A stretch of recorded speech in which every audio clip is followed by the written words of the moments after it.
I don't have the accolades that connect to the performance of my music. I don't have the trophies that match how big the actual records are. The one Grammy I have is for Crack a Bottle. I couldn't even have that without him. You know, and that's why I have so much value for him, not just in my career, just in my life, because he's a guy that,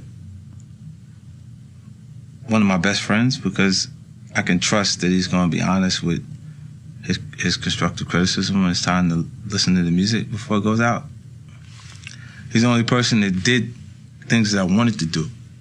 He had the Marshall Mathers LP with 23 million records sold, with flags all around the plaque, and I was like, yo, I want that kind of success. And I know I had to go door to door to get it, because I'm not M. See, hip-hop is black music, without question. And unfortunately for some people, it's tough to accept that you got a white artist that does it better than black artists. It is what it is. You know, and you could put either one, you could get whoever you feel like is the best black artist and stand them face to face in a room with them, and he will eat that alive. Right now, if you had them prepare themselves in whatever way they would have to prepare themselves to come to battle, and I bet what I have, everything I have, that meatloaf, we put you right there. And any other competition that we would put these artists in, he's obviously surpassed them.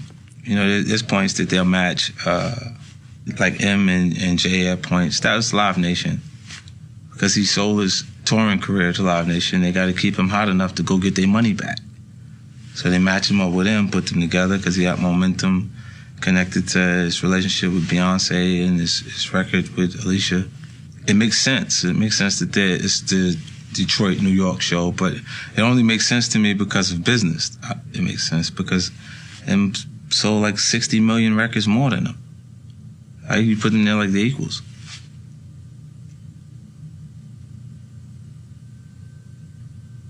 It's tough for me to say some of this shit. I sound like a hater, but I don't care. Have you heard any of Eminem's new project? No, I haven't, man, but I'm a fan of Eminem. I love him, man. Oh, we already know, man. He's the baddest white rapper to ever live. Dog, right? Fucking great white American hope. Yeah, man. You know what? I believe he's a nigga now. So I think we drafted him. He said that after the... I think we drafted him. He's a nigga now. We gave up. Who did we give up for him? Who did y'all give up for Eminem? Which white nigga did we give up for Eminem? We gave up somebody.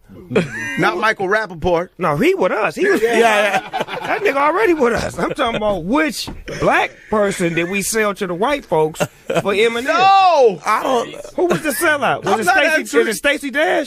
Yeah. It's Stacey Dash. Yeah, Stacey. Get that bitch. Get. Yeah. We'll take Eminem. The other singer that voted for Trump, the girl. Which one? Chrisette Michelle. They keep saying Bye. We get rid of. Who else? Two. We got two. That's a two-way trade. Them two bitches for Eminem. Love it. Yeah. M's back.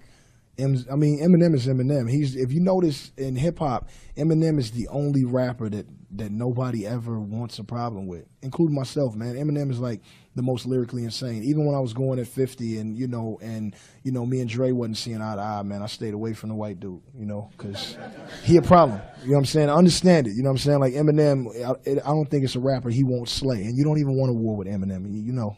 He crazy.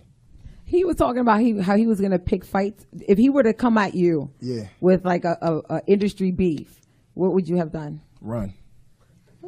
Yeah, Eminem is. You don't understand. I'm a hip hop artist, and I'm one of the biggest ones in the world. You don't want a beef with Eminem. He shreds. He shreds MCs, like, for real.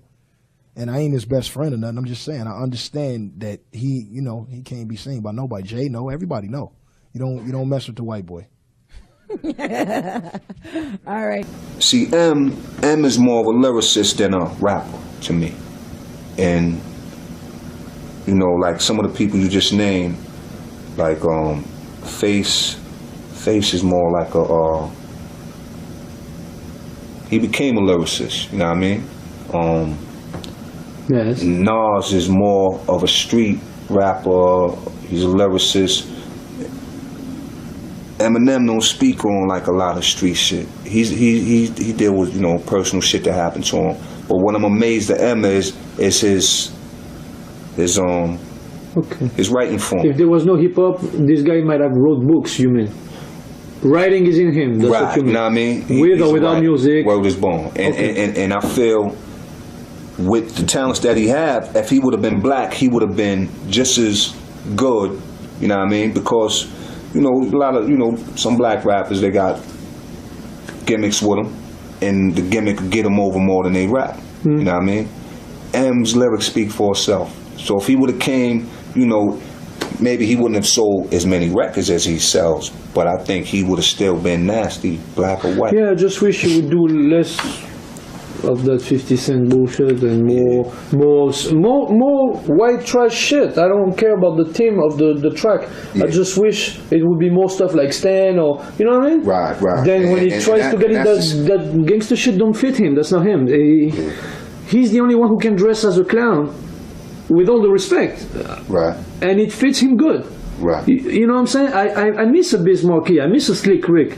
I miss a clown in hip hop, a serious clown in hip hop. Right. I just wish he would stick to this instead of doing some, D12 little. I mean, to me that does not fit him. You know what I mean? The D12 thing. That's like, I look at that like that's his crew, and he brought them in the door with him. You know what I mean? He came in the door with them and stood there with them.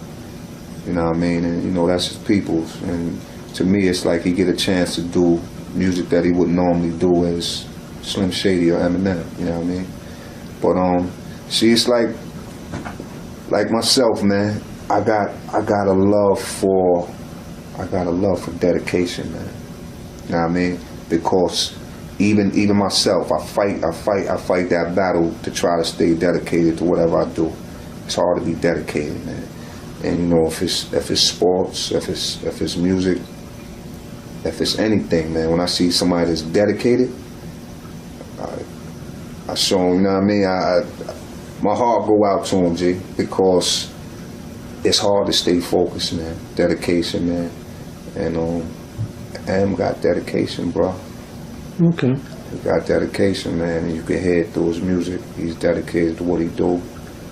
And with me and my brother Chris Calico on it already and sending our verses to M and hearing him say, man, Calico killed it. You guys killed it. That's like the best rapper telling you that. You know what I'm saying? So your head is already inflating like, y'all was dancing in the studio. You was up in there, ooh, back to your B-boy days. You know what I'm saying? Yeah, bro. It was like, it was validation. Now, keep in mind that we already knew that we were MCs. We always known that we just murdering everybody for real lyrically, but to hear it from the guy that murders everything, you know what I'm saying, is a smiley thing. You know what I'm sizzling it's a happy as thing. You see that? You know what I'm saying? That's why we got it. The first one we did a song called Renegade. Yeah. And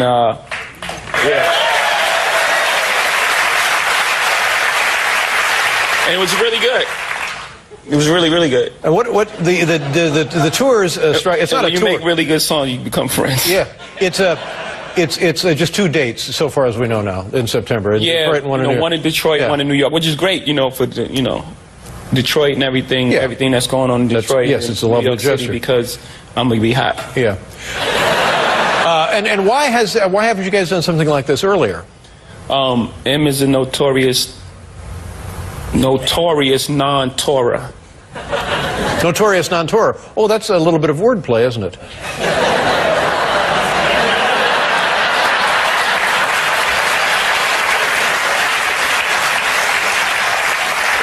You call his name is Marshall. I didn't want to call him. I didn't know what to call him.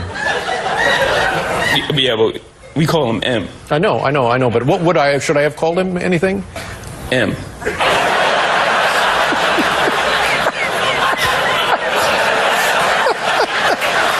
Yeah. See, like I could just call you Jay. MJ? Yeah, MJ. Yeah. Now tell me. Yo, we didn't even think about that. What's that? The play on MJ, like greatest basketball player ever played the game. Oh, well. What's it like to be invited to be on a tour with him, and what's it like to tour Australia with him and be, I guess, friends with Eminem? Well, man, for me, I'm sure for him too, but I speak for myself. I'm such a huge Eminem fan, and especially from his first 3 albums. I was like all the way in. You know what I mean? I'm still all the way in because he's still amazing. But, you know, that was a point in my life, a very pivotal point in my rap career, my rap. My first song I ever made was literally just biting Eminem and Nas. Yeah. You know what I mean? If you go listen, you would hear both influences. And I feel like when you start rapping in the beginning, you really just take all your influences and you just rap like them until eventually you become who you are from all these influences. And it's he a was melting pot, right? Yeah, Eminem was a main ingredient. So to now be on tour with him years later, they invite us out, it's like, it's a crazy feeling. You know, it's a huge honor. I mean, I don't know. I respect Eminem. I highly respect Eminem. Like even when he first came out, we did a record. We was going back to back, you know, and it just shows me that, you know, I did my job. Put it that way, you know. I might not appeal to a certain amount of audience over here, but I do appeal to key people in the game like Eminem and Ludacris, and they say I'm their favorite rapper, and their career is still going on. You know, they follow my pattern, or they listen to me, and in any way they was influenced by me or whatever, their career is still going on as mine's is. You know what I'm talking about? Right. So I appreciate, you know, Eminem even ranking me to that level because I highly respect Jay, Biggie, and Nas, all of them. For him to say I'm in that realm, because I say Eminem is in that realm too. Like I rank him up there with Jay-Z, Biggie, and Nas. I said that in the major interviews. So for me and him to feel the same way, it's just a level of respect that we both did our thing in the game, and we take this hip hop culture serious. You know, we're not going by how many spins we got on the air, or we're not appealing to the new audience. We're not going by that. We're going by how long our longevity, what we did in the game, our cornerstone. How did we hold our cornerstone of the rap game down? And that's living proof right there. Big up to Eminem. I would say it's not rap. It's not rap. It's a lifestyle. It's a culture, and it's more. It's for everybody now. You know what I mean? I feel like back in the day, more rap was just for a certain type of person. You had to go through certain things. You had to know certain words and criteria to be in the rap scene. Was it originally black? Yes. Now it's everything. It's everything. Yeah. My kids listen. Yeah. There's a lot of man. One of the greatest rappers is Eminem, and he's white. You know what I mean? Yeah. So it's like. What was that like? I mean, you gotta come on. I'm a fan of hip hop, so you gotta give us something. What was that like collaborating with him? Eminem he just is, right?